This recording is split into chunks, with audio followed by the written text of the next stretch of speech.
this bobble border has 2 rounds. 1 a round of single crochet and 2 the round of the bobble stitch. So we can start off by doing a round of single crochet. Now, as you can see in this piece here, I've got a yellow row of single crochet here.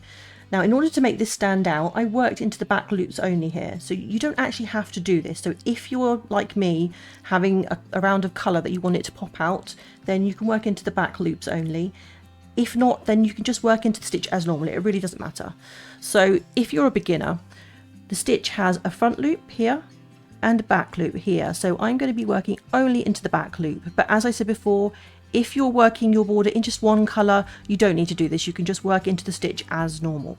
Okay, so I've got a slip knot on my hook and I'm going to just go straight in with a single crochet into this edge here. Now, it's my personal preference that I don't like to have joins in the corners, but if you prefer to do it that way, you can totally start in the corner. It really doesn't matter. So we're going to work around this project with single crochets into each stitch. And you see, just working through the back loop only, it just makes this the coloured round of single crochets stand out. But yeah, you totally don't have to do that. So just working around. Now we get into the corner here. So we've got 3 stitches from the previous round in the corner. We're going to put 3 single crochets into that centre stitch. Oops, split the yarn again. 1, 2, and 3. And then we're going to continue working around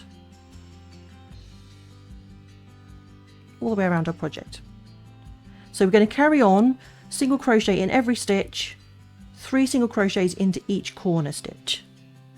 Okay, I've worked all the way around my project in single crochet, and I'm just going to join with the slip stitch to this first single crochet here.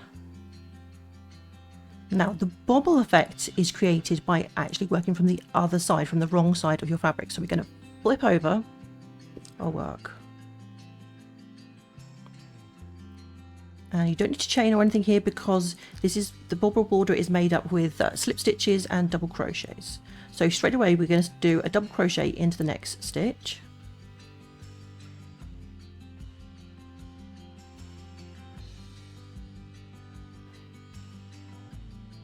And then a slip stitch into the next stitch. And we're going to repeat this all the way around. Double crochet, slip stitch, double crochet,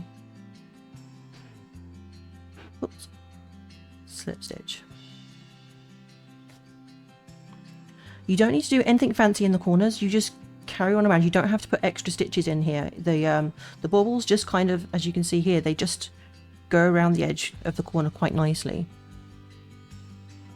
So just keep going all the way around your swatch or your blanket. Okay, I've worked all the way around here and I'm just going to put slip stitch into that first slip stitch there and fasten off. Now this border works with even numbers of stitches. If you happen to not have an even number, you can just kind of fudge it at the end and slip stitch 2 together right at the end just to bring that together. Alternatively, if you prefer not to do that, on the previous round, I should have told you this before already, when you're doing your single crochet round, if you count all your stitches before and you have an odd number, you can either increase by 1 stitch or decrease by 1 stitch. There you have your cute bobble edging.